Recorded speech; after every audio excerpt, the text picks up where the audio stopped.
Assalamualaikum warahmatullahi wabarakatuh. Waalaikumsalam warahmatullahi wabarakatuh. Alhamdulillah teman-teman, di video kali ini mungkin akan menjadi series yang baru di channel saya. Mungkin yang sebelum-sebelumnya tentang beasiswa di Timur Tengah dan lain sebagainya. Kali ini kita akan membicarakan tentang isu-isu terkait dengan sosial keagamaan, khususnya kali ini tentang studi tentang agama-agama, tentang toleransi beragama di Indonesia. Nah, di samping saya ini Ustadz. Oh, bukan, saya bukan Ustadz. Saya selalu bilang dari dulu, saya tidak mau dipanggil Ustadz. Ya, beliau memang dari dulu tidak mau dipanggil Ustadz, tapi saya tetap memanggil beliau Ustadz karena memang bukan Ustadz. Karena penghormatan, Ustadz. Penghormatan kepada dosen. Jadi beliau ini dulu waktu S1 di UIN Alauddin, di tafsir hadis beliau mengajar. Di situ sudah kalau mata kuliahnya sejarah agama-agama, ya. Sejarah agama-agama, dan beliau yang masuk mengajarkan, dan di situ saya mendapat banyak insight dari konsep yang sebelumnya saya dapat tentang agama-agama lain di pondok pesantren. Nah, di video ini kita mau mengetahui, karena beliau juga sudah masuk di dalam sekarang sebagai sekretaris jurusan. Prodinya apa, Ustaz? Jurusan Prodi Studi Agama-Agama. Prodi Studi Agama-Agama di UIN Alauddin Makassar. Tentu karena beliau sudah berada dalam struktur birokrasi dari kampus, tentu kita ingin membantu. Tahu, membantu. Tentu kita ingin tahu apa sebetulnya visi misinya dari jurusan ini terhadap mahasiswa-mahasiswa Islam. Yang pertama mungkin tentang namanya, Ustaz.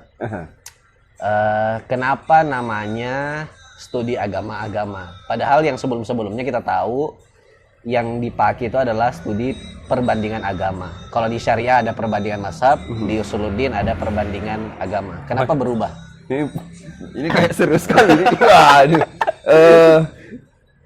Seharusnya saya belajar dulu nih soal studi agama-agama sebelum datang ke sini. Tapi sebelum sampai ke sana saya mau bilang dulu bahwa saya bukan ustadz. Itu penekanan yang kuat. Saya tahu kemudian ustadz dipahami sebagai guru, tapi dalam konteks Indonesia biasanya ustadz itu bukan lagi sekedar guru. Oke, ulama mungkin. Ulama, bahkan orang yang banyak tahu. Ada orang nikah, ada ustadz dipanggil. Ada orang yang meninggal, ustadz dipanggil. Ada yang kerasukan, biasanya ustadz juga dipanggil lah. Kalau lain dari ustadz. Kalau kemudian saya disematkan kata ustadz, takutnya nanti yang tadi itu saya yang dipanggil juga. Jadi Oke, disclaimer. Ustadz di sini ustadz dalam pengertian guru, bukan ustadz sebagai ulama, penceramah dan sebagainya. Oke. Karena itu saya yang gunakan. Ya, karena kemudian nanti ustadz kok pakai baju kaos, ya kan? Minta maaf. Nanti ada yang tidak setuju kalau ada ustadz yang pakai baju kaos. Oke. Studi agama-agama itu sebenarnya bukan jurusan baru, terutama di UIN Alauddin. Itu jurusan lama. Dalam artian sudah lama ada. Namanya dulu perbandingan agama. Okay. Nanti kemudian belakangan orang-orang di jurusan perbandingan agama itu sempat ngumpul di seluruh Indonesia. Itu ngumpul di Makassar, lalu kemudian mereka sepakat untuk merubah nama dari studi agama dari perbandingan agama ke studi agama-agama. Perubahan itu sebenarnya karena kemudian menurut saya sih upaya untuk merebranding jurusan ini, karena dulunya orang biasa salah paham melihat jurusan perbandingan agama. Kata perbandingan itu kan mengesankan bahwa seakan-akan di jurusan ini kita membanding-bandingkan agama orang, lalu kemudian mencoba mencari mana agama yang benar, mana agama yang tidak benar, tanda kutip. Padahal sebenarnya bukan itu tujuannya. Makanya kemudian ketika namanya berubah menjadi jurusan Prodi Studi Agama-Agama, harapannya paradigma orang yang melihatnya juga berubah. Jadi jurusan ini bukan lagi jurusan yang kesannya mempertandingkan agama, mencari mana agama yang benar, mana agama yang salah, tapi kemudian sebuah jurusan yang betul-betul mempelajari agama dan agama-agama yang lain untuk kemudian mencoba melihat bagaimana kemudian fungsi agama di masyarakat. Jadi bukan jurusan yang mencari salah dan benar, ini bukan jurusan itu. Ini jurusan yang mencoba melihat peran agama dan masyarakat juga untuk melihat mempelajari agama yang lain. Tapi jangan sampai itu melahirkan apa ya? Keyakinan terhadap kebenaran agama sendiri. Jangan-jangan maksudnya kesannya itu kalau orang mahasiswa masuk studi agama-agama, di situ seakan-akan nanti mahasiswa diajari bahwa semua agama benar. Bukankah itu akan melahirkan semacam pengertian lain? Pertanyaannya. Itu menjadi maksud saya bagaimana sesungguhnya kampus mengajarkan studi agama-agama, tapi di sisi lain mahasiswa tetap diyakinkan, misalnya mungkin kayak lingkungan mereka, keluarga mereka, untuk tetap yakin bahwa mahasiswa yang masuk ke dalam itu mereka tetap menjadi agama Islam. Aduh, mulai baru awal ini sudah mulai. Memangnya kemudian kalau orang mengatakan bahwa semua agama itu benar, itu salah? Ada yang menganggap salah. Jurusan studi agama itu bukan jurusan yang seperti yang saya bilang tadi, jurusan yang membicarakan benar tidaknya sebuah agama, dalam artian melihat agama secara normatif, atau mungkin itu secara pandang saya pribadi, biar tidak menyerangnya nanti ke jurusannya atau kemudian institusi. Saya melihat jurusan ini sekali lagi ya tidak mengarahkan kita untuk kemudian melihat semua agama itu sama, karena agama itu tidak sama. Setiap agama pasti berbeda-beda. Orang Islam beribadah di masjid, kemudian Kristen beribadah di gereja, itu kan sudah jelas tidak sama. Tapi apakah semua agama memiliki nilai kebenaran? Itu nanti tergantung perspektifnya masing-masing. Tapi ketika anak-anak masuk di jurusan ini, kami memang mengarahkan mereka untuk mempelajari agama lain agar mereka tidak terjebak untuk mudah menjustifikasi agama yang lain atau kemudian membangun kebencian terhadap agama yang berbeda tanpa kemudian tahu apa-apa tentang agama tersebut. Karena selama ini banyak kasus di mana orang membenci agama lain itu berangkat dari ketidaktahuan. Makanya kemudian misalnya ada tokoh yang mengatakan mereka yang hanya tahu satu agama sesungguhnya tidak tahu agama. Karena dalam artian seperti ini, kita penting untuk mengetahui agama yang lain agar kemudian kita tidak terjebak dalam prasangka yang selama ini prasangka itu kita buat sendiri tentang agama orang lain dan tidak pernah mengkonfirmasikannya. Nah, jurusan ini memungkinkan kita untuk mengkonfirmasi segala bentuk prasangka yang selama ini kita punya terhadap agama yang lain. Berarti di studi agama-agama non-muslim bisa masuk, Ustaz? Secara institusi yang ada, maksudnya aturan yang ada, apakah itu memungkinkan non-muslim untuk masuk? Ini jurusan yang menarik dan karena kemudian jurusan studi agama-agama itu tidak hanya diajarkan di UIN. Jurusan ini kan di UGM ada Center for Religious and Cross Cultural Studies. Nah, di CRCS itu yang mengajar bukan cuman Islam, yang mahasiswanya juga bukan cuman Muslim. Jadi di kampus umum itu memungkinkan. Nah, di UIN bisa dalam artian di sana dosennya ada, karena kami yakin bahwa untuk mengajarkan agama seseorang yang paling paham itu tentu penganutnya sendiri. Maka kemudian ketika mengajar agama Kristen misalnya, kita ada pendeta yang mengajarkan ini di UIN, lalu kemudian itu sudah berjalan. Makanya kami bekerja sama misalnya dengan STT Intim, Sekolah Tinggi Teologi Kristen di Indonesia Timur. Pengajar Kristennya itu berasal dari STT Intim. Lalu kemudian mengajar mata kuliah Konghucu yang mengajar penganut Konghucu, mata kuliah Buddha juga dulu penganutnya yang mengajar. Jadi berarti masing-masing agama ada mata kuliahnya? Ada. Kalau agama lokal ada enggak? Agama lokal belum. Itu belum sampai, kita belum sampai ke sana. Yahudi juga masih diajarkan oleh dosen-dosen kita sendiri. Nah, bagaimana mahasiswa? Nah, sebenarnya itu sangat terbuka mahasiswa non-muslim masuk ke prodi ini. Tapi mungkin sampai saat ini sepengetahuan saya belum ada memang yang mendaftar. Nah, kami baru saja kerjasama dengan STT Intim untuk kemudian ada konsep yang ditawarkan Nadine soal kampus merdeka. Kampus merdeka. Itu sebenarnya secara pelaksanaan di studi agama-agama itu sudah lama dilaksanakan, dalam artian pengajarnya dari kampus lain. Nah, yang kami usahakan sekarang adalah ada misalnya mahasiswa dari STT Intim yang datang dan belajar di UIN, sebaliknya ada mahasiswa studi agama yang datang ke STT Intim untuk kemudian mengambil 1-2 mata kuliah yang kemudian itu bisa masuk dalam KRS-nya mereka. Tapi itu masih dalam proses.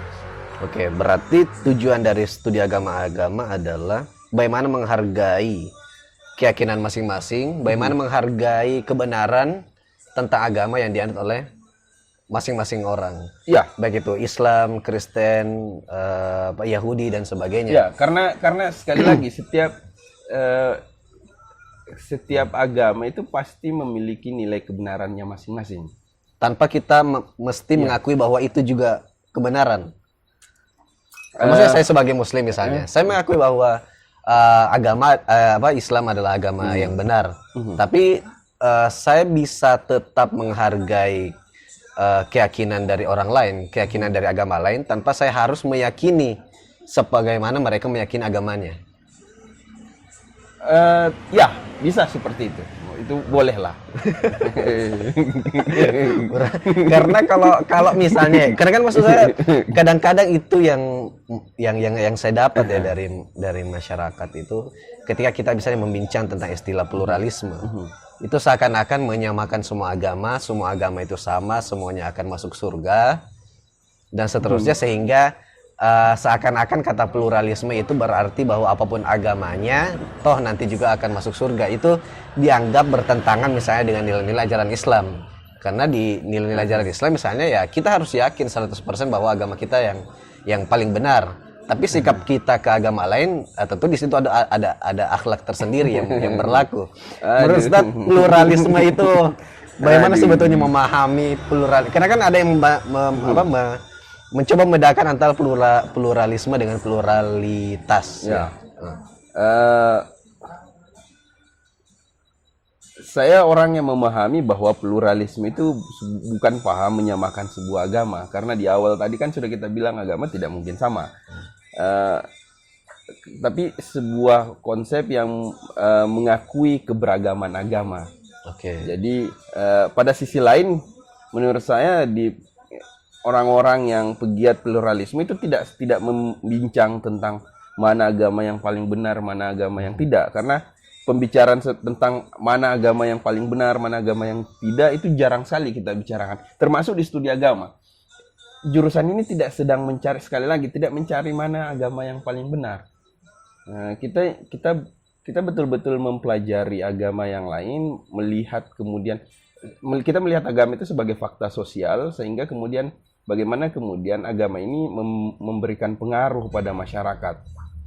Seorang penganut Muslim dengan keyakinan yang diyakininya itu akhirnya kita bisa membaca kenapa sebuah masyarakat seperti ini karena melihat agama apa yang dianutnya. Jadi bukan kemudian mencari mana agama yang benar, mana agama yang tidak. Nah itu penting sekali karena kita tidak pada pembicaraan ke sana. Karena sekali lagi setiap agama merasa bahwa agamanya lah yang benar dan itu hak masing-masing. Kalaupun kemudian nanti ada orang yang mengatakan bahwa semua agama benar juga tidak ada masalah, itu kan haknya dia juga. Oke. Kembali ke pluralisme dan pluralitas, perbedaannya gimana? Atau sama saja? Kalau menurut saya, sekali lagi sebuah kata itu kan biasanya tergantung siapa yang mencoba mendefinisikannya. Manusia itu menjadikan beberapa kata yang seharusnya netral itu kemudian menjadi seakan-akan condong ke kanan, condong ke kiri karena mencoba mendefinisikan itu. Bagi saya kemudian pluralitas itu fakta keberagamaan. Lalu kemudian pluralisme itu sebuah paham yang mencoba mengakui keberagaman itu terutama dalam konteks keberagaman agama. Jadi sekali lagi saya menyebut diri saya mungkin orang yang setuju dengan pluralisme agama. Tapi sekali lagi pluralisme agama yang saya pahami bukan pluralisme agama menyamakan semua agama. Tapi mengakui bahwa agama itu seragam, agama itu beragam dan kita berhak, bahkan dalam kacamata saya kita wajib untuk kemudian menghargai keberagaman itu. Setidaknya itu yang saya pahami tentang pluralisme. Berarti ujung dari pluralisme sebagai sebuah pemahaman adalah sikap toleran itu? Atau bukan itu sesuatu yang terpisah? Bukan hanya sampai pada toleran menurut saya. Karena kalau sekedar sampai toleransi ya saling menghargai, itu pun menghargai mungkin dalam artian tertentu. Ujungnya adalah kerjasama. Jadi kemudian setelah kemudian kita melihat agama orang lain meskipun mengalami perbedaan, memiliki perbedaan, saya yakin pada titik-titik tertentu kita kemudian memiliki persamaan dan pada titik itu kemudian kita bisa bekerja sama. Dalam konteks Indonesia misalnya berarti toleransi yang sampai kepada bentuk kerjasama yang positif berarti dalam hal menjaga keutuhan negara. Wah, bisa. Bapak ini kayak jadi salah satu salah satu wakil Indonesia untuk kemudian menyebarkan gagasan kebinekaan. Itu dia yang penting. Karena sekarang di zaman sekarang pentingnya website ini, channel ini ditonton. Jadi kalau misalnya sekarang nggak tahu ya, tapi beberapa teman-teman itu yang kayaknya semakin mempelajari Islam tapi semakin semakin anti begitu terhadap pihak-pihak di luar Islam. Itu kan secara tidak langsung mungkin pada awalnya kita mengarahkan ini adalah isu agama, tetapi pada ujungnya ini bisa berakibat pada perpecahan bangsa. Itu tadi makanya menurut saya berarti toleransi yang ingin kita ajarkan di sebuah institusi negara berarti seharusnya berujung pada penguatan nasionalisme, penguatan memiliki bangsa untuk menjaga keutuhan bangsa. Itu tadi berarti sangat toleransi sangat ini mungkin karena baru-baru kita 17 Agustus. Oh ya betul sekali. Sekarang tanggal 20, 3 hari yang lalu kita merayakan 17 Agustus. Betul-betul sangat merah putih deh. Oke, di toleransi itu tadi ada yang menyebutnya membaginya menjadi positif, ada bukan positif, pasif dan aktif. Kalau yang sampai kerjasama itu disebut aktif, ada juga yang bilang pasif, ada yang tidak setuju dengan pembagian itu. Nah, ada juga yang menyebut istilah akseptansi. Bagaimana? Apa sebetulnya perbedaan antara toleransi dengan akseptansi? Beberapa orang memang kemudian mencoba kemudian untuk tidak hanya toleransi itu, akseptansi itu orang menyebutnya biasanya beyond tolerance. Jadi itu kenapa kemudian ini muncul? Karena selama ini mereka melihat bahwa ketika orang membicarakan toleransi itu hanya terbatas pada sikap saya tahu kamu berbeda, selesai. Padahal yang kita butuhkan kan bukan cuma sekedar itu, tapi lebih dari itu. Mengganggu itu ada background ininya, background Enggak apa-apa. Lokalitas itu mulai dari lokalitas. Menghargai perbedaan. Jangan dikat. Ini bagian dari sesuatu yang natural terjadi. Jadi kemudian kenapa kemudian orang menggaungkan akseptansi? Karena kemudian mereka merasa bahwa toleransi itu tidak cukup. Kalau toleransi itu tadi orang sekedar tahu bahwa kemudian kita berbeda, selesai. Nah, yang kita inginkan bukan hanya sekedar pemahaman bahwa kita tahu bahwa kita berbeda, tapi lebih dari itu. Perbedaan ini tidak menjadikan kita kemudian tersekat, lalu kemudian tidak kemudian membangun upaya untuk kerjasama bersama. Biasanya juga kemudian toleransi dan toleransi seringkali tidak diikuti itu. Pada sisi yang lain, toleransi seringkali bisa terjadi jika kelompok mayoritas itu kemudian mengaku itu. Itu toleransi. Ya, akseptansi tidak lagi mengenal konsep mayoritas minoritas. Karena ketika kita menerima perbedaan itu, menerima bahwa seseorang berbeda keyakinan dengan kita, entah mau saya mayoritas, entah saya minoritas, itu tidak lagi mengikat, karena yang terpenting adalah kemampuan menerima apa yang diyakini orang lain berbeda dengan kita. Oke. Kalau begitu, pengaruh soal sikap toleransi itu yang ada yang berarti akseptansi sama dengan toleransi aktif yang saya bilang tadi. Bisa ya seperti itu. Jadi akseptansi itu lebih kepada sikap menerima, dan penerimaan itu kemudian memungkinkan saudara untuk tidak karena kalau kemudian kita sudah menerima seseorang, perbedaan yang kita yakini itu tidak menjadi sekat di antara kita. Nah, faktanya biasa di lapangan misalnya seperti ini. Kita punya kemudian tetangga yang berbeda iman dengan kita. Nah, apa yang kemudian terjadi? Kita merasa sudah toleran dengan dia kalau kemudian kita tahu bahwa dia non-muslim atau kita tahu bahwa dia muslim, tapi kemudian tidak ada interaksi. Ya, intinya adalah saya tahu kamu berbeda, kita tidak saling ganggu.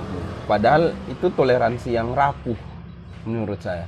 Karena kemudian kita tidak membuka diri untuk saling mengetahui. Nah, dalam tahap akseptansi menurut saya yang itu membuka ruang untuk kita kemudian mencari tahu. Jadi kita menerima, dan ketika kita menerima, kita kemudian mau untuk kemudian mencari tahu terkait iman yang berbeda. Nah, studi agama itu tempatnya itu. Jadi menerima, mencari tahu iman yang berbeda tersebut. Ya. Ini saya sangat ingat karena saya lupa, kayaknya sejak 2 tahun lalu Pak Kures selalu menyebut tentang toleransi positif itu. Saya tidak tahu apakah beliau menyebut kata toleransi positif atau tidak, tapi yang saya paham adalah ketika beliau mengutarakan tentang perjanjian Najran. Jadi perjanjian Najran itu salah satu poinnya adalah bahwa umat muslim itu wajib membantu pembangunan gereja dari kaum Nasrani. Tanpa itu bukan utang, tapi itu adalah bentuk tanggung jawab gitu, bentuk bertanggung jawab sosial umat muslim terhadap saudara sekemanusiaannya, mungkin dapat dikatakan demikian.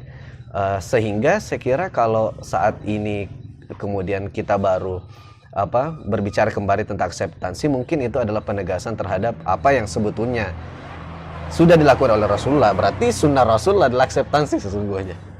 Nah, ini terkait dengan yang tadi Bung bilang itu sebenarnya, bahwa ada orang yang di antara kita yang kemudian belajar Islam, justru ketika kemudian belajar Islam kok semakin melihat mereka yang berbeda iman ini sebagai ancaman.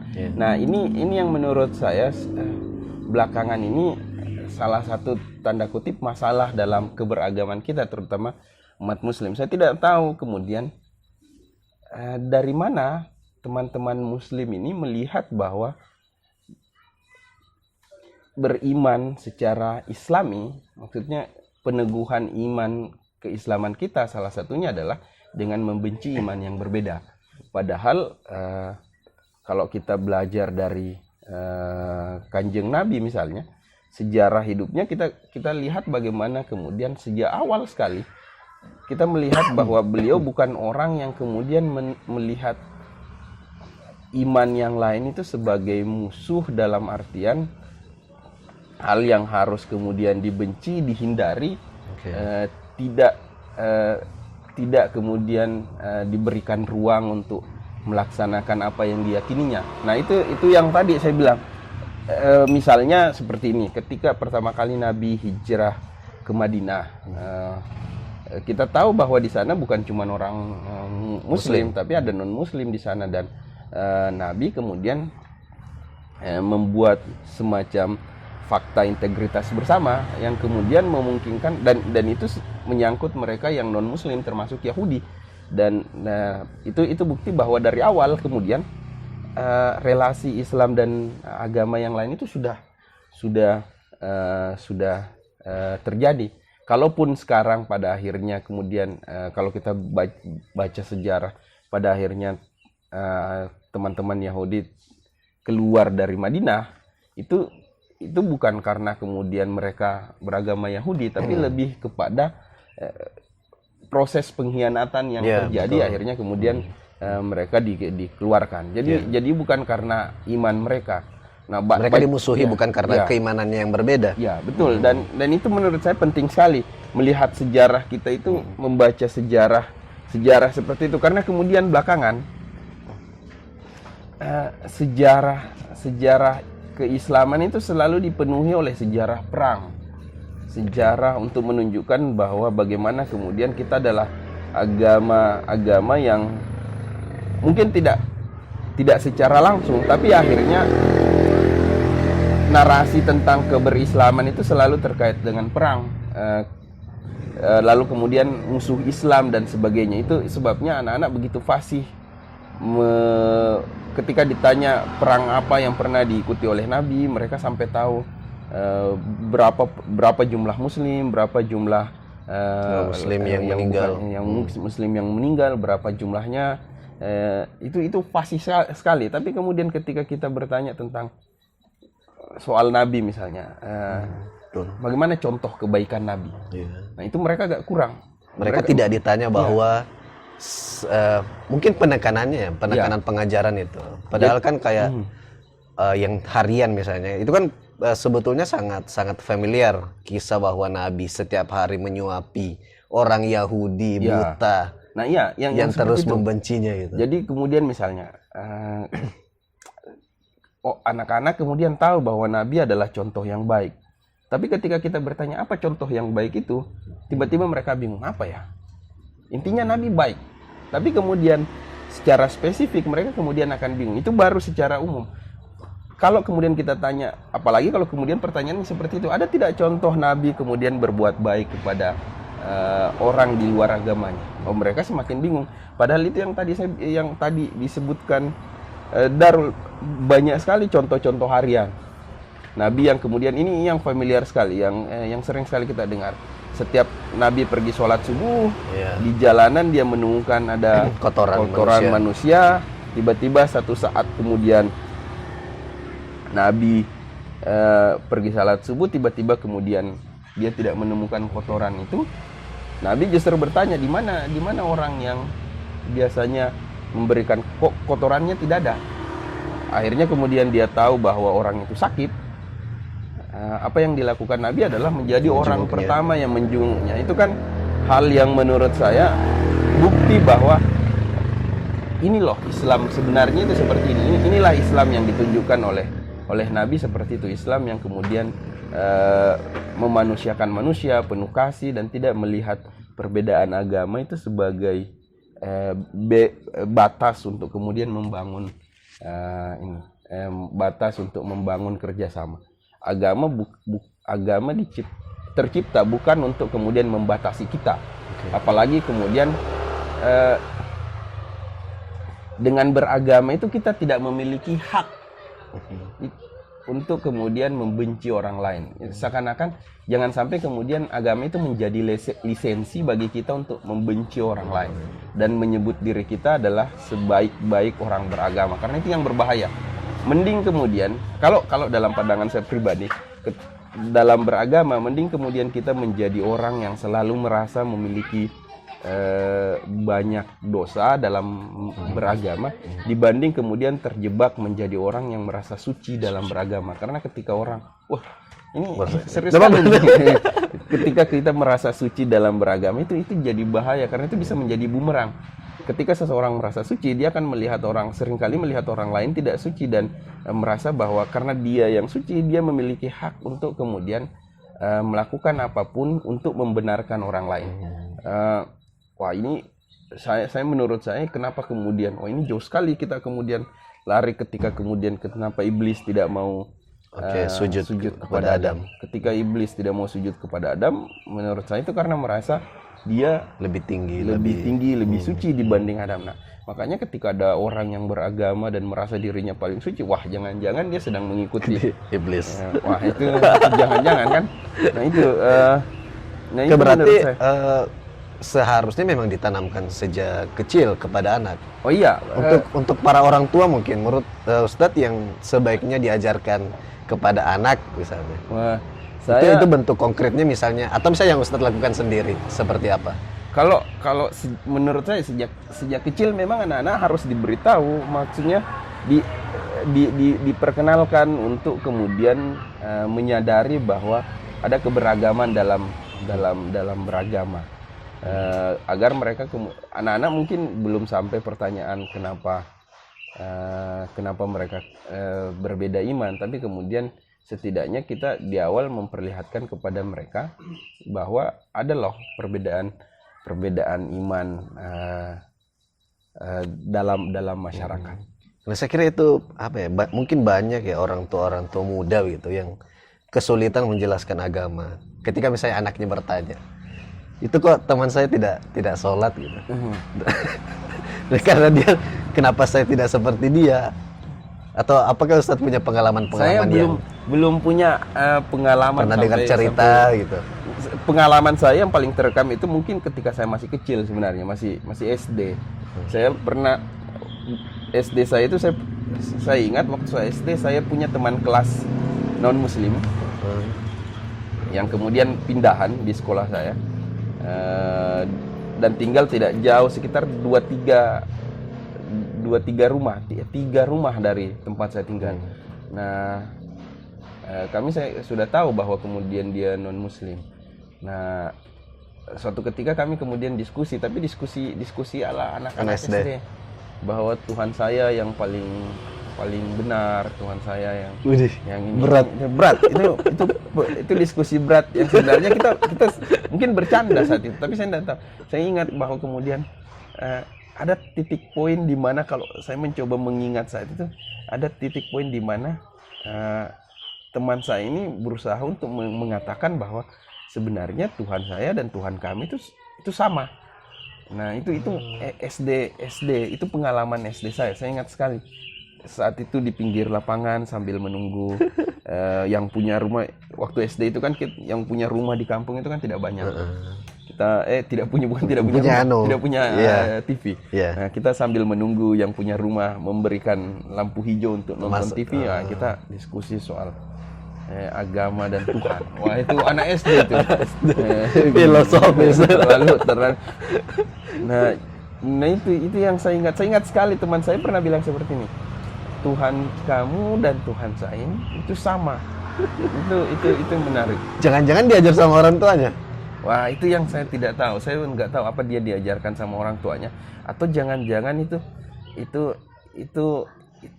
sikap bagaimana anak-anak dalam ini dalam melihat Perbedaan agama. agama. Iya, jangan-jangan seperti itu. Saya tidak pernah bertemu lagi teman saya ini, dan saya tidak tahu apa dia kemudian masih mengingat apa yang dia bilang, atau jangan-jangan ketika saya ketemu dia akan menolak untuk pernah mengatakan itu. Saya juga tidak tahu, atau justru memang dari awal Itu berdua atau banyak? beberapa orang. Oke. Jadi ada yang biasa Serius. anak-anak yang kemudian, wah, Tuhan saya seperti ini, Tuhan saya. Karena kemudian waktu kecil itu kan titik terakhir itu adalah Tuhan. Dalam artian seperti ini. Kita biasa berkelahi, pembicaraan anak-anak. Kalau kemudian berkelahi tiba-tiba mengatakan, saya ambil Power Rangers sebagai teman saya. Ya, Oh, ya. saya ambil Ultraman. Iya. Saya ambil Tuhan. Nah, itu kan itu kan pembicaraan anak-anak, selalu membawa Tuhan. Nah, pada akhirnya kalau sudah sampai ke sana orang selesai. Tapi ada pembicaraan lanjutan itu tentang Tuhan siapa, dan kita sepakat untuk itu. Nah, pemahaman seperti ini kalau dibawa ke sekarang mungkin tidak semua akan setuju. Tapi ada loh orang-orang yang percaya bahwa sebenarnya kita sebenarnya menyembah Tuhan yang sama, tapi dengan cara yang berbeda-beda, dan agama itu sebenarnya jalan menuju Tuhan yang sama. Sayyid Hussein Nasr mengatakan itu, menuliskan itu dalam bukunya tentang, kalau tidak salah beliau menyebut soal Islam, Yahudi, dan Kristen yang sesungguhnya menyembah Tuhan yang sama. Dan saya banyak bertemu dengan orang-orang yang juga percaya dengan konsep ini. Jangan-jangan kita menyembah Tuhan yang sama. Jangan-jangan. Iya, untuk menolak, memastikan hal tersebut. Dan menurut saya itu kan pandangan orang, dan seharusnya pandangan orang itu harus dihargai. Iman itu jangan dikriminalisasi. Yep. Hanya karena kita berbeda iman lalu kemudian kita dikriminalkan, itu kan bahaya sekali. Menurut saya kalau ada orang yang, saya mungkin termasuk yang percaya dengan hal tersebut. Makanya tapi sekali lagi di studi agama, karena jangan-jangan ini dianggap Itu yang diajarkan di sana. Itu yang diajarkan. Sekali lagi di studi agama itu kita tidak diajarkan untuk persoalan benar salah agama dan apakah semua agama menyembah Tuhan yang sama, tidak. Tapi kalaupun pada akhirnya ada anak-anak studi agama yang melihat agama dengan jalan seperti itu mungkin bagian dari proses dia memahami agama. Terus kan kalau dengan pemahaman seperti itu, bahwa kalau kita sebetulnya menyembah Tuhan yang sama, nah dari situlah kemudian ada yang memberikan pertanyaan lanjutan. Kalau dengan demikian berarti tidak apa-apa dong saya berpindah ke agama yang lain. Berat.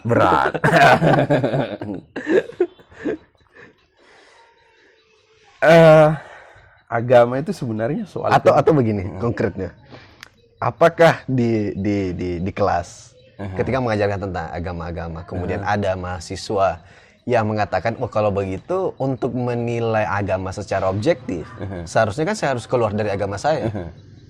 Ya, Bagaimana Ustadz merespon mahasiswa yang seperti itu? itu bagian dari nalar kritis orang beragama, dan memang sih seharusnya ketika kita ingin melakukan itu, biasanya ada orang yang akan mengatakan bahwa untuk kemudian agar terlepas agar dapat objektif, kemudian kita harus keluar dari agama kita. Tapi keluar dari agama kita, saya pahaminya seperti ini, bukan kemudian betul-betul tidak harus menjadi ateis dulu untuk bisa belajar studi agama, tapi kemudian maksudnya keluar dari agama kita adalah tidak kemudian membawa sudut pandang kita, agama yang kita yakini, untuk kemudian ketika belajar agama lain, kita harus terbuka untuk menerima apa yang mereka yakini. Bukan kemudian kita membawa keimanan yang kita telah yakini, lalu kemudian itu menjadi benteng kita untuk kemudian ketika ada orang yang mengemukakan pandangannya, tiba-tiba kemudian mengatakan tidak benar karena di agama saya seperti ini. Jadi keterbukaan keluar dari agama itu mungkin bisa dipahami bukan betul-betul menjadi tidak beragama, tapi kemudian memungkinkan agama yang lain untuk kemudian memungkinkan kita untuk tetap mempelajari agama yang lain tanpa kemudian memaksakan keyakinan yang telah kita miliki atas iman yang berbeda tersebut. Karena biasanya seperti ini, ketika kita tidak mau melepas keyakinan itu selalu mengikut. Jadi ketika kita belajar agama yang lain, kita selalu langsung berdiri pada agama yang telah kita yakini dan mengatakan wah itu salah. Memakai kacamata agama kita untuk melihat agama lain. Agama yang lain. Nah, seharusnya ketika kemudian ada istilah keluar dari agama, itu maksudnya mencoba untuk tidak memakai kacamata agama kita dulu untuk memberikan justifikasi terhadap agama lain. Tujuannya betul-betul agar kemudian kita belajar. Jadi itu menurut saya. Jadi bukan menjadi seseorang, menurut saya tidak perlu menjadi ateis dulu untuk kemudian atau setidaknya seseorang tidak perlu menjadi agnostik untuk belajar agama-agama. Kembali ke sikap toleran atau akseptansi tadi itu. Kalau ujungnya adalah kerjasama, tentu itu tidak akan bermasalah selama dia tidak berkaitan dengan ritual agama formal. Tetapi tentu bulan Desember isu tahunannya akan selalu keluar adalah tentang bagaimana sebetulnya batas-batas toleransi antara Muslim dengan non-Muslim. Di studi agama-agama sebetulnya mengajarkan batas toleransi itu bagaimana?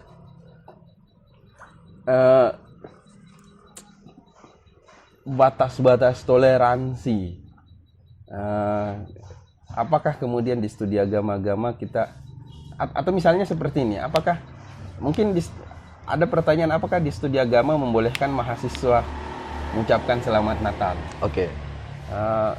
Kalau menurut saya itu pilihan masing-masing. Kalau mereka mau silahkan, tidak mau juga silahkan. Tapi tidak ada yang salah menurut saya dengan mengucapkan selamat Natal. Karena kalau kita menganggap itu mengucapkan selamat Natal itu bermasalah, wah kasihan orang-orang di Mesir. Teman-teman Muslim di Mesir itu Syekh kan Azhar bahkan. Ya, kasihan Syekh Al-Azhar ini mengucapkan selamat Natal 2 kali dalam setahun itu kan. Natalnya teman-teman Katolik, lalu kemudian Natalnya teman-teman Koptik. Dia mengucapkan itu dan wah kasihan. Tiba-tiba Syekh Azhar jadi kafir. Ya, itu dia menurut saya. Masa ilmunya jauh lah dibanding kita. Nah, jadi tidak ada masalah dengan mengucapkan selamat Natal. Lantas bagaimana ketika berbicara kerjasama atau kemudian sikap toleransi, di mana letak batasnya?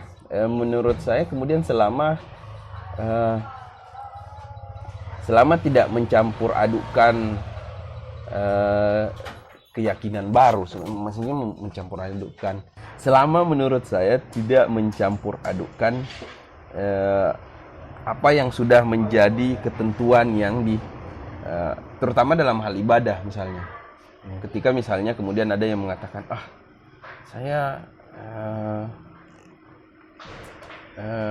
Islam lalu kemudian tapi setiap hari juga ibadah ke gereja. Itu mungkin hal yang mungkin seperti yang ditawarkan dulu kepada Nabi.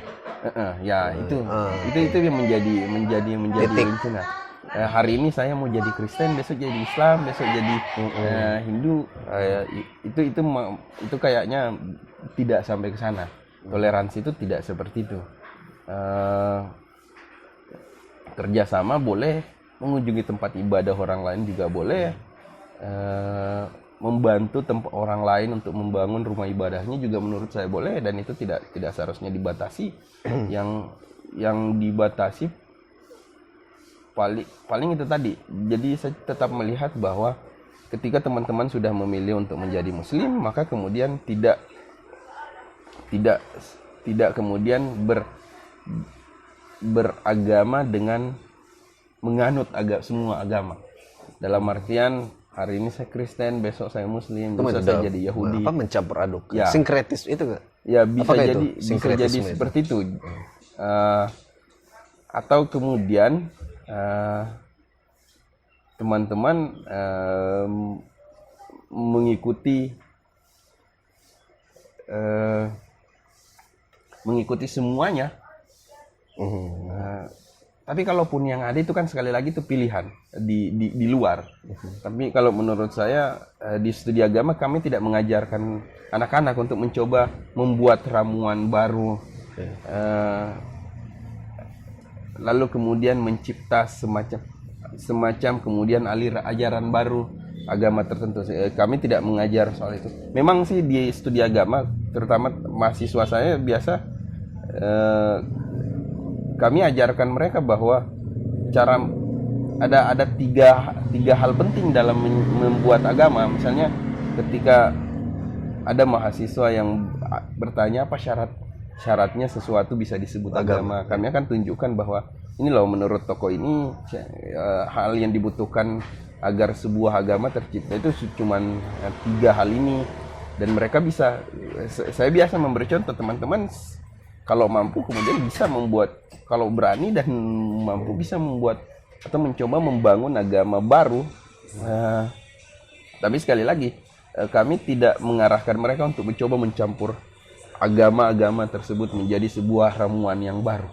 Karena tujuannya tadi untuk menghadirkan sikap saling menghargai tadi. Ya, dan tapi sejauh ini ada nggak sih mahasiswa gitu yang tiba-tiba hasil setelah belajar itu tiba-tiba keluar, ada nggak? Untuk saat ini tidak ada. Kalau studi agama yang di tempat saya berada itu tidak ada. Berarti tidak ada. Berarti sejauh ini walaupun mempelajari agama lain itu tidak otomatis menjadikan mahasiswa itu, generasi muda itu menjadi goyah keimanannya. Saya justru mungkin semakin kuat. Jadi menurut saya seperti ini. Dengan kemudian belajar agama yang lain, selain kita akhirnya memahami sudut pandang orang lain, sudut pandang yang berbeda, kita kemudian juga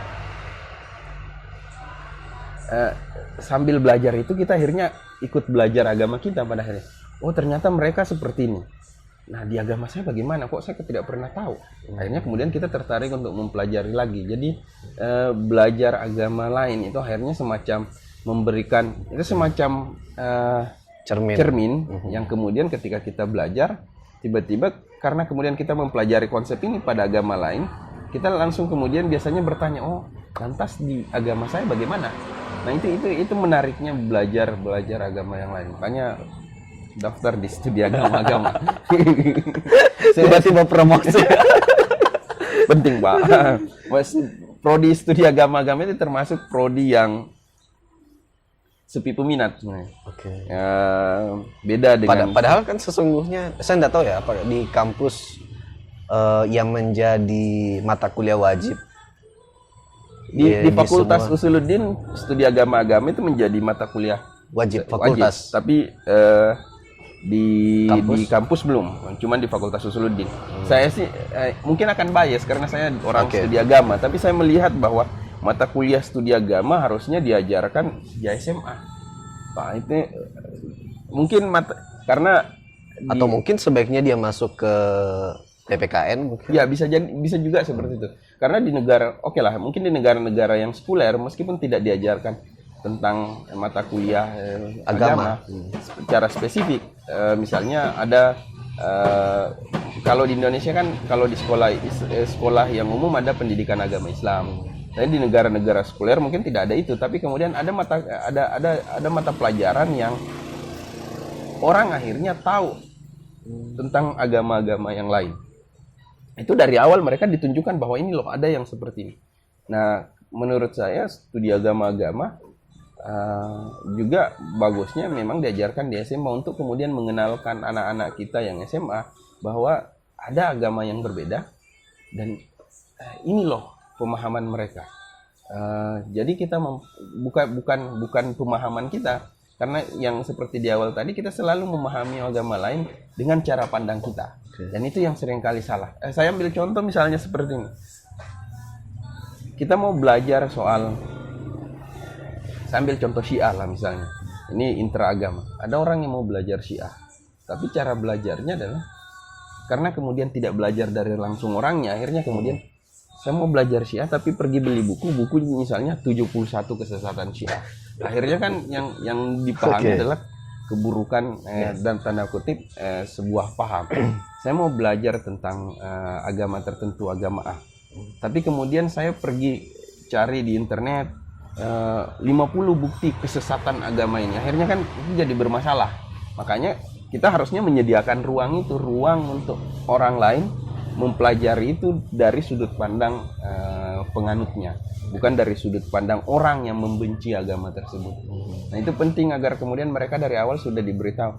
Karena saya pernah bilang, saya coba-coba buat konsep-konsep tentang piramida lintas iman.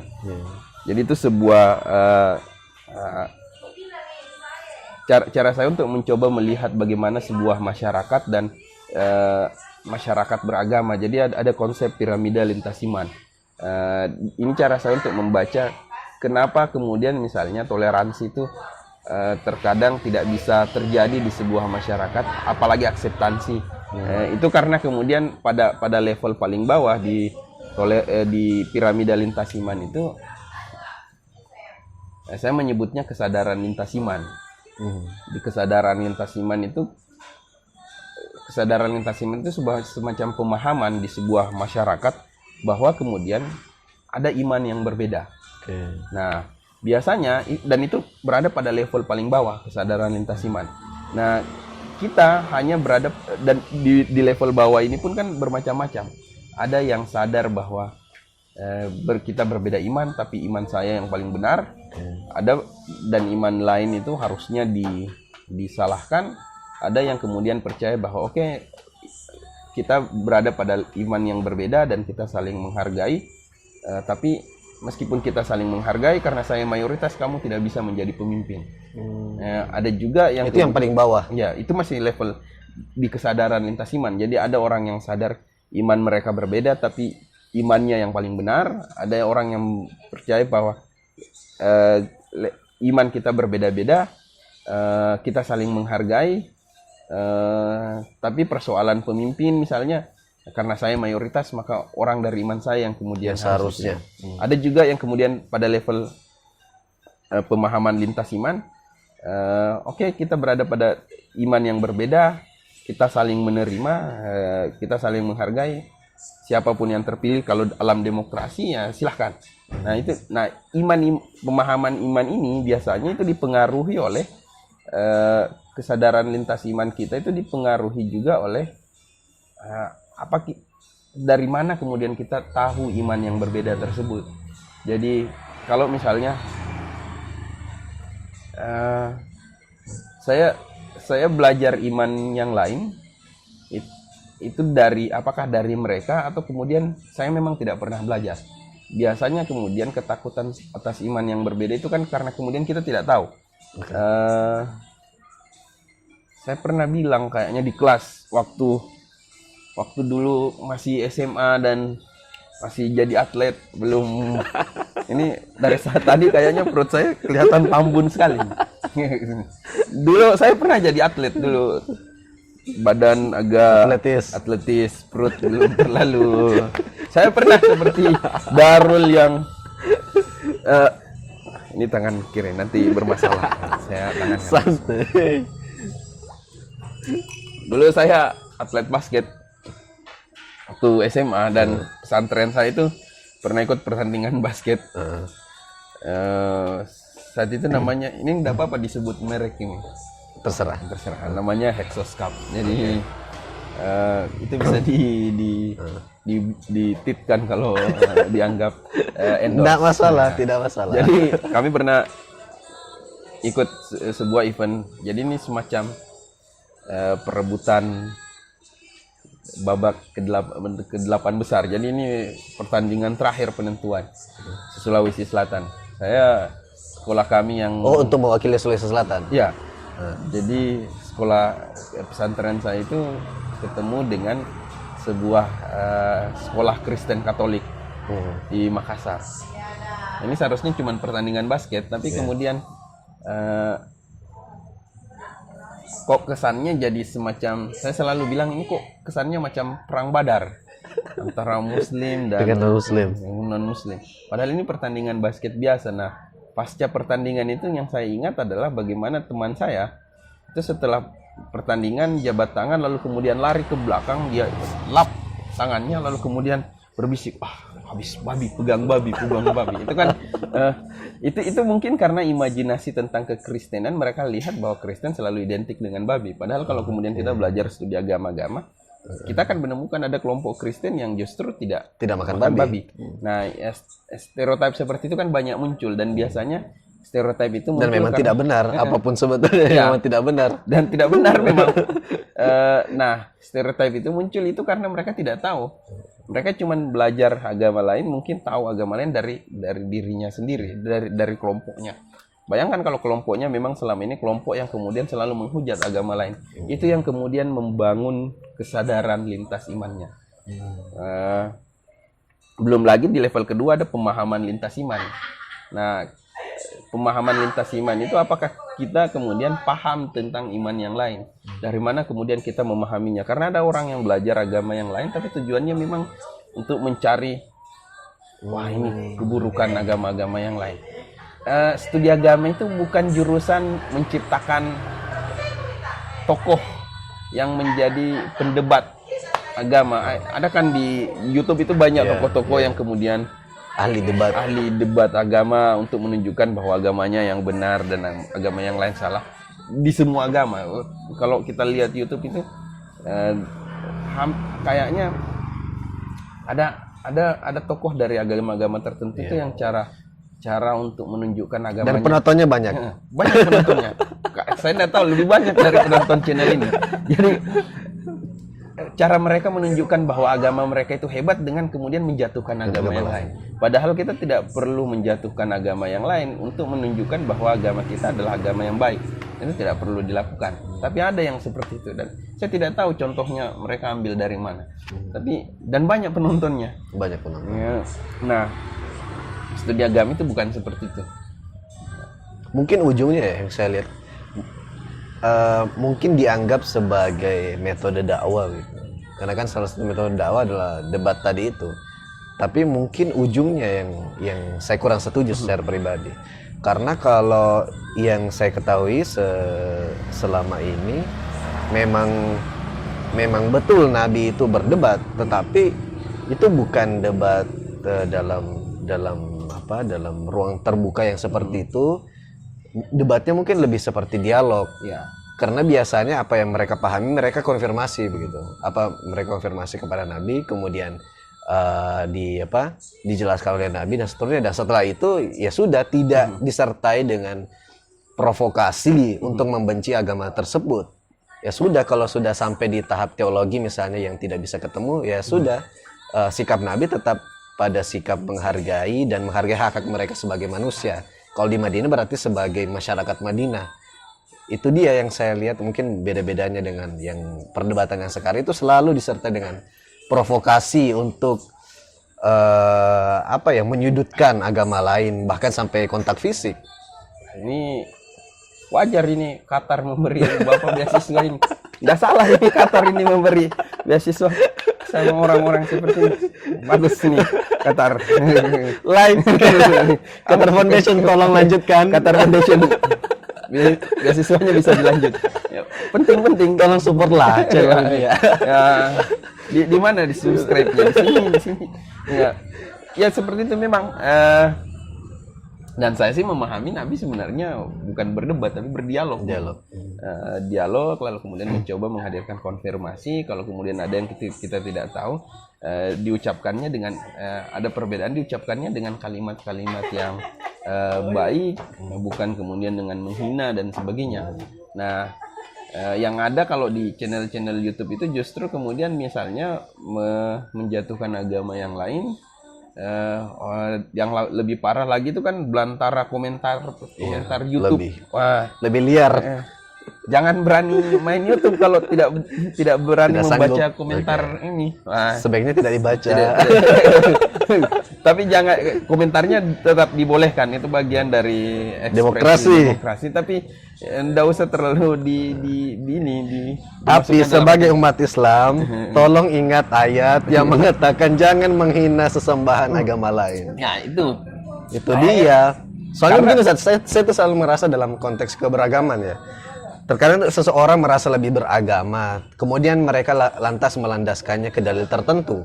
Padahal mereka tidak sadar bahwa ada dalil lain yang menjadi kontra dari apa yang mereka, misalnya mereka tiba-tiba, oh Nabi juga berkata kasar begini. Tapi di sisi lain kan ada ayat yang mengatakan bahwa Nabi sangat lemah lembut dan sebagainya. Begitu juga dalam konteks relasi antar iman itu jelas-jelas sangat secara tekstual saja kan ayat menyebut jangan mencaci maki sesembahan agama lain. Karena dengan mencaci maki sesembahan Mereka akan balik. Mereka akan balik. Ini alumni tafsir. Nah, sukses Bu ini. Oke, itu tadi di yang kedua, tingkatan kedua. Tingkatan ketiga, Jadi di dasar lapisan pertama itu kesadaran lintas Kesadaran. iman, lalu kemudian Pemahaman. pemahaman lintas iman. Di lapis ketiga itu saya menyebutnya pengalaman lintas iman. Pengalaman lintas iman itu adalah apakah seseorang yang berbeda iman pernah memiliki pengalaman bersama dengan iman yang lain. maksudnya kontak fisik. Pengalaman itu bisa berarti positif, bisa berarti negatif, tapi dalam artian mereka pernah berinteraksi Secara langsung secara fisik. langsung. Fisik bisa, Digital juga bisa. digital juga bisa. Intinya ada perjumpaan.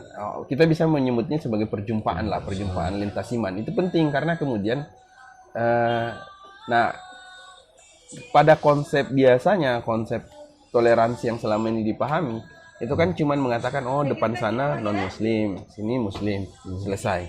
Tapi tidak ada perjumpaan. Nah, upaya perjumpaan lintas iman itu penting menurut saya karena kemudian itu sebuah momen, sebuah kesempatan untuk mengkonfirmasi. Kita pernah membaca sesuatu terkait agama yang lain. Nah, perjumpaan itu bisa menjadi ajang konfirmasi untuk kemudian menanyakan ulang benar tidak seperti ini. Nah, pada sisi lain, perjumpaan itu tidak harus selalu terkait dengan agama. Perjumpaan dalam model-model yang lain. Itu yang kemudian orang menyebutnya sebagai dialog of life. Dialog lintas iman itu tidak harus selalu berbicara tentang ayat, hadis, kitab suci, tapi juga dialog kehidupan. Jadi ketika kemudian kita datang ngobrol biasa itu bagian dari dialog meskipun kita tidak membicarakan agama, tapi kemudian ada perjumpaan terhadap iman yang berbeda, orang yang berbeda dan kita menyadari dia dengan iman yang berbeda. Tujuannya adalah kita untuk melihat bahwa meskipun kita memiliki iman yang berbeda, dia juga manusia yang sama dengan kita. Nah, itu harus digalakkan karena kita jangan, apalagi di negara macam wah ini kembali lagi soal kebinekaan. Di negara dengan negara yang sangat plural seperti Indonesia, perjumpaan itu menjadi penting. Makanya saya suka sekali ada beberapa sekolah di Jawa itu yang kemudian di SD itu anak-anak kecil itu diajarkan ada field trip mendatangi rumah ibadah agama yang lain itu untuk Itu sekolah Islam sekolah atau internasional? kayaknya sekolah umum masih sekolah umum, tapi ada juga sekolah agama, maksudnya sekolah agama tertentu untuk mengenalkan kebinekaan, mengenalkan keberagaman kepada orang. Karena itu agar mereka dari awal punya pengalaman lintas iman, pengalaman pertemuan. Saya pernah bertemu beberapa mahasiswa yang ketemu orang non muslim saja tidak pernah katanya. Maksudnya tidak pernah bersalaman atau kemudian say hi. Padahal kan kita adalah negara yang sangat plural. Jadi perjumpaan itu menjadi penting. Atau jangan-jangan gitu, Ustaz, yang saya lihat ya, mungkin 5 tahun terakhir mungkin sebetulnya kita sudah terbiasa, tapi ketika di akhir-akhir ini itu banyak diamplifikasi dengan suasana politik yang memanas.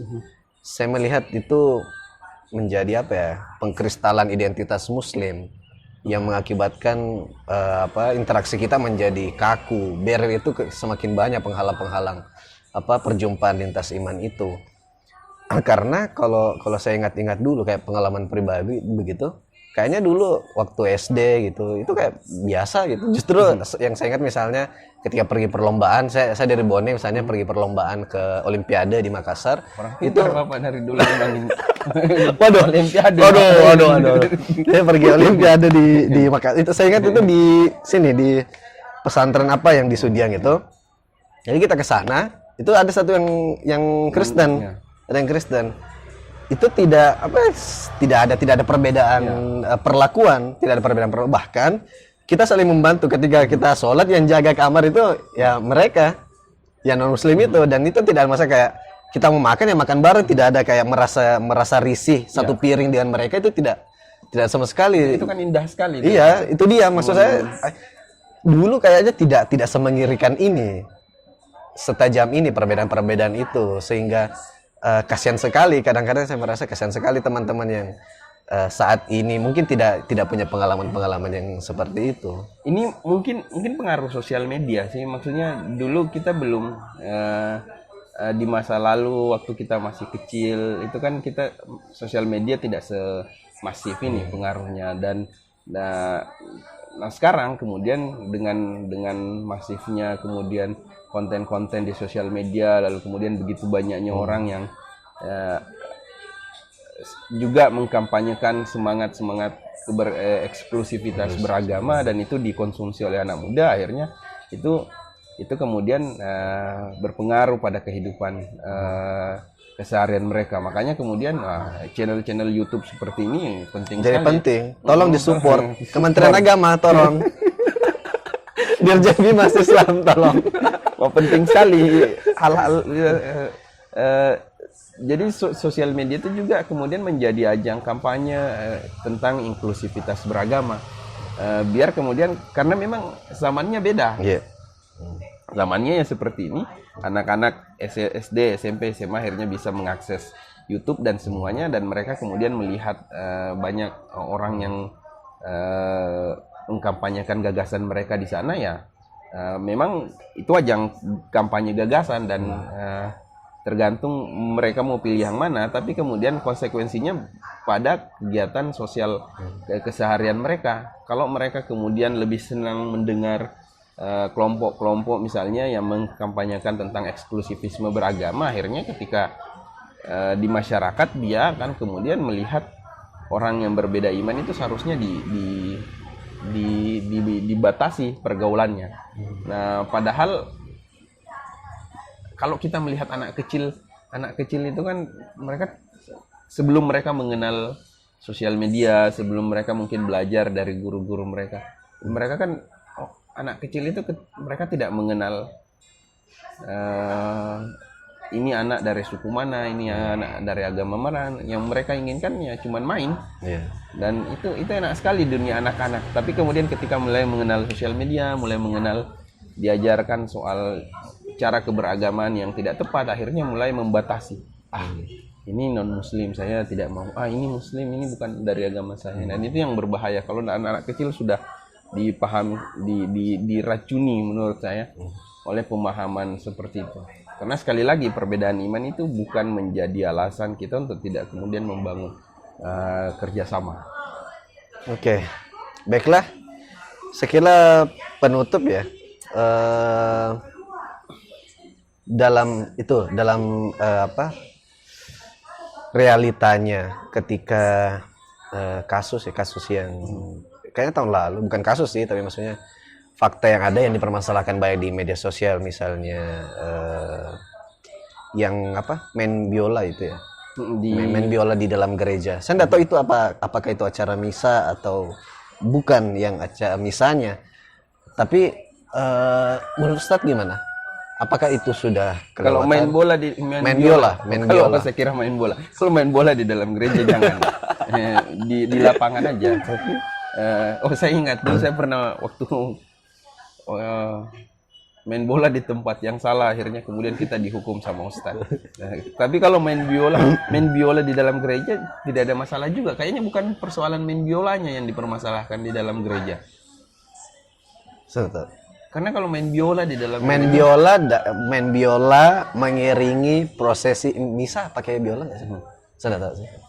karena ada kelompok Kalau maksud saya begini, yang selama ini kan biasanya yang memberikan konkret lah di misa Natal gitu.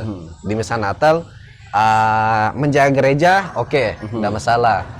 Kemudian mengucapkan selamat ada yang oke. Tapi biasanya itu titik ekstrimnya adalah tidak sampai masuk ke ritual. Kalau misalnya presiden atau gubernur misalnya mereka datang kasih sambutan apa gitu. Tapi itu bukan acara ritualnya, sehingga masih dibolehkan menurut beberapa pendapat. Tapi ketika misa Natalnya misalnya menggunakan musik, terus yang mengiringinya adalah Muslim, apakah itu sudah kelewatan batas? Pertama kemudian kita harus tahu apakah ini bagian dari ritual atau tidak. Kedua kemudian Kalau itu ritual, apakah dia bagian dari ritual atau tidak. Kalau kemudian dia bagian, dan yang menentukan dia ritual atau tidak kan bukan kita. bukan kita, betul. Tapi Termasuk topi santai itu. nah karena misalnya topi santai itu bukan bagian dari ritual menurut saya. Menurut Kristen juga iya. Ya. Saya pernah konfirmasi ke guru besar teologi tentang itu dan jawabannya ringkas bahwa itu bukan bagian dari ritual. Dan kemudian kita marah karena kemudian orang memakai. Nah, yang ritual itu misalnya seperti ini. Kita salat tiba-tiba yang imam orang non muslim. Itu kan tidak Jelas. tidak cocok, jelas. Tapi kalau kemudian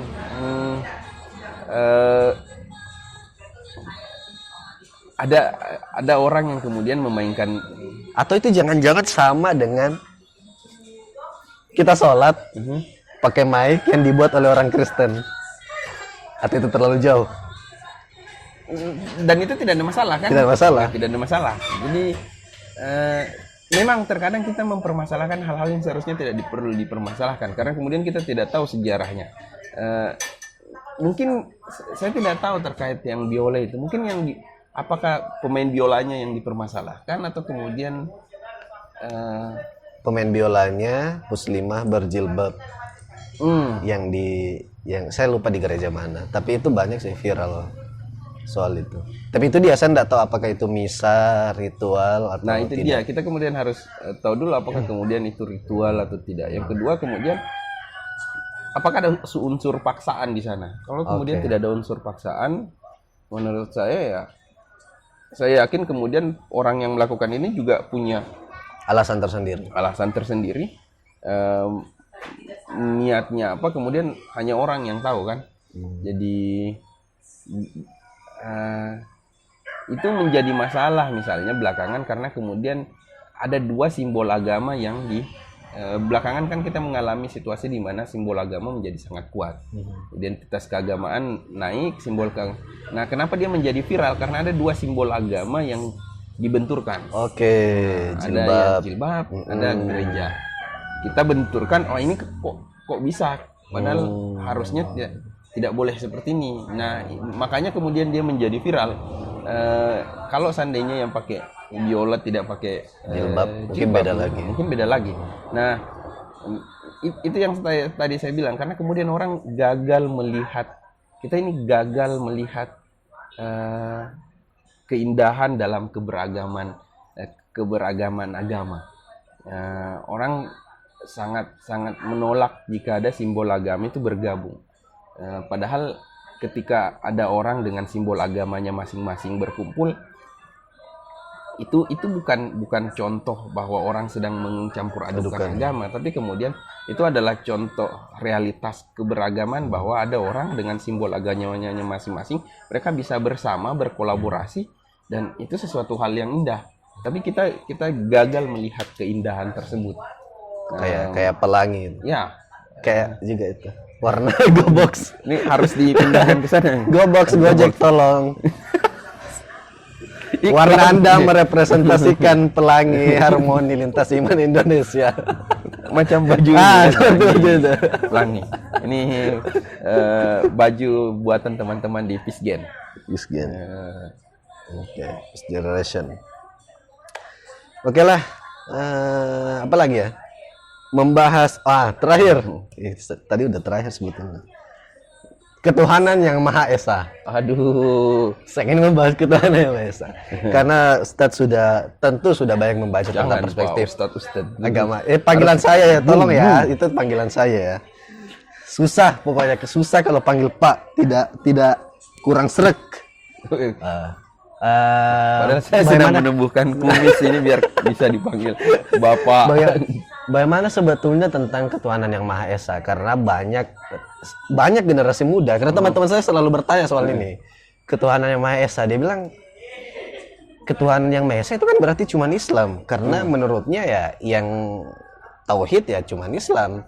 Agama lain itu Trinitas dan sebagainya. Tapi kenapa agama lain bisa menerima ketuhanan yang Maha Esa? Ini bisa jadi pertanyaan jebakan. Bisa jadi juga saya untuk disempit. menjelaskan ini dari sudut pandang saya. Karena kan pasti dipertanyakan dong. Maksudnya tidak semua generasi muda tentu yang melek yang memahami betul tentang Pancasila tentu akan bertanya kenapa ketuhanan yang Maha Esa, karena yang kita pahami yang ketuhanan yang Maha Esa cuma Islam. Tapi kok agama bisa lain ya? Kok bisa dipahami ketuhanan yang Maha Esa itu dia. Islam? Itu dia. Kita mungkin berangkat dari situ dulu. Kenapa orang apa yang kemudian menjadikan orang merasa bahwa ketuhanan yang Maha Esa itu cuma Islam? Mungkin mereka memahami Esa itu tunggal. Jadi Tuhan yang satu. Tapi tidak selamanya juga seperti itu, karena ada yang memahami ketuhanan yang Maha Esa itu mau dimaknai sebagai ketuhanan yang maha kuasa. Dan sila pertama itu menurut saya sebuah konsep bahwa negara ini adalah sebuah negara yang mengakui tentang adanya agama.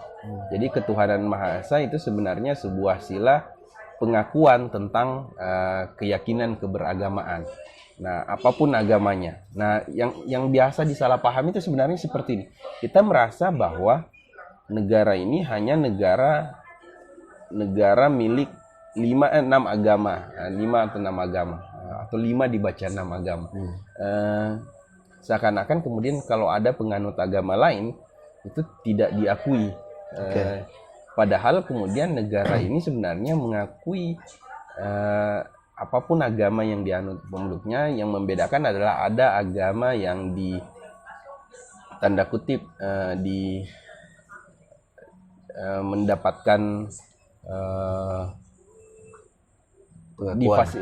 mendapatkan difasilitasi oleh negara, ada yang kemudian tidak terfasilitasi oleh negara, ada yang mendapatkan pengakuan resmi.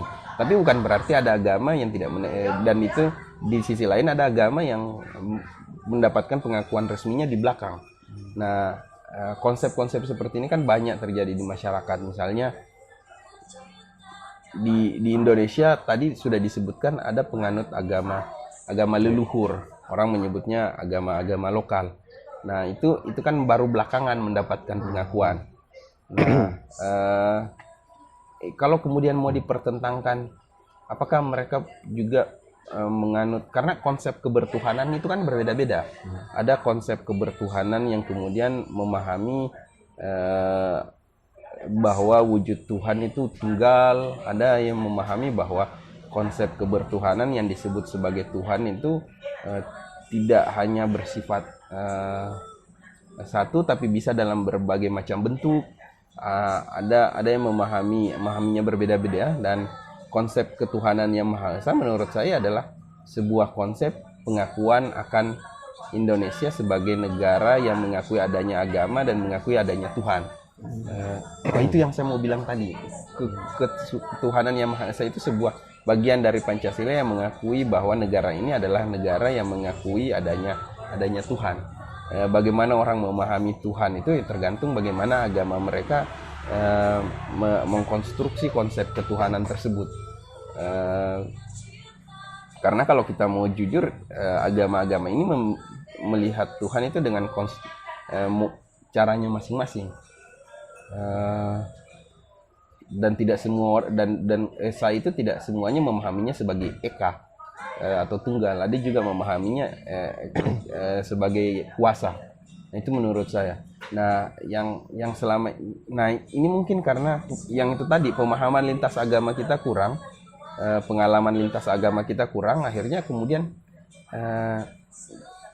kita setelah untuk dan ini upaya kan, ini jawaban, wah semacam ada ilham yang turun. Kenapa ada kelompok agama tertentu yang merasa bahwa Pancasila ini hanya related untuk agamanya? Ini mungkin upaya untuk mengglorifikasi agamanya sebagai agama yang paling, sebuah upaya untuk mengglorifikasi bahwa agamanya adalah agama yang paling Berjasa. bisa berjasa, bisa yang paling pas berada di Indonesia. Itu semacam, jadi kita semacam mencari pembenaran. Wah, ini loh bukti bahwa kemudian agama saya adalah agama yang paling sesuai dengan negara ini. Buktinya ini. Kalimatnya, perhatikan aja kalimatnya. Oh, cocoknya cuman kepada agama saya. Padahal kemudian tidak seperti itu. Tapi kan kita mencoba, ini semacam teks yang kemudian kita mencoba mentafsirkan teks tersebut, dan kita ingin tafsir kita lah yang kemudian menjadi tafsir utama. Jadi itu upaya untuk kemudian mengglorifikasi agama tersebut. Padahal menurut saya ketuhanan yang Maha Esa itu berlaku kepada semua agama yang kemudian berada di Indonesia, termasuk kepada agama-agama lokal sekalipun. Nah, dan itu teman-teman, yang nonton ini penting, ini bagian pembelajarannya ini. Saya boleh menghadap, boleh. Jadi teman-teman harus memahami bahwa selain agama yang selama ini teman-teman lihat, ada kelompok agama lokal yang telah mendapatkan pengakuan. Dan 2018 kalau ya, mereka mendapatkan pengakuan, dan menurut saya itu harusnya disosialisasikan dengan baik, karena ada banyak di antara kita karena kemudian tidak mengetahui itu, seringkali kemudian memberikan image negatif, mendiskreditkan mereka seakan-akan bukan agama, dan itu sebenarnya bukan mereka yang salah, tapi kitanya yang tidak belajar tentang itu. Sama dengan misalnya jadi mereka penganut kepercayaan itu mereka sudah bisa memasukkan kolom agama di mereka KTP. Di KTP mereka, meskipun masih dalam di situ tulisannya penghayat kepercayaan. Nah, itu penting. Sama dengan misalnya teman-teman di Bahai itu kan banyak di Indonesia. Saya pernah bertemu beberapa dengan mereka, dan mereka diakui sebagai sebuah agama. Tapi seringkali karena kita tidak tahu, kita seakan-akan melihat bahwa ini agama lain, apalagi melabelkannya dengan kata-kata tertentu yang tidak bagus. Padahal sebenarnya bukan mereka yang ini, kita yang tidak tahu. Oke. Baiklah, kayaknya sih masih banyak isu soal agama dan institusi negara, terutama ketika membahas tentang Ketua Maha Esa. Tapi mungkin nanti kita akan bincang dengan Bapak Dirjen. Tolong Bapak Dirjen sediakan waktu. Kayaknya beliau mau sih terima. Mudah-mudahan beliau mau. Bapak ini kayaknya channelnya juga sudah sampai ke pusat. Masa sih nggak mau masuk di YouTube? Bapak tolonglah. Oke, sekali lagi terima kasih banyak Ustadz. Ini sudah 1 jam lebih, tidak terasa. Sekira pembelajaran utamanya adalah belajar studi agama-agama itu tidak nyatanya sampai sekarang itu justru menguatkan akidah seseorang. Output paling nyatanya adalah penghargaan terhadap keberagaman dalam keberagamaan di Indonesia, saling menghargai, dan yang paling puncak yang sesuai sunnah Rasul sesungguhnya adalah bahkan sampai membangun gereja. Jadi kalau Anda masih menghalangi membangun gereja orang, tolong dipertimbangkan apakah Anda sedang mengikuti sunnah Rasul atau tidak. Terima kasih. Assalamualaikum warahmatullahi wabarakatuh.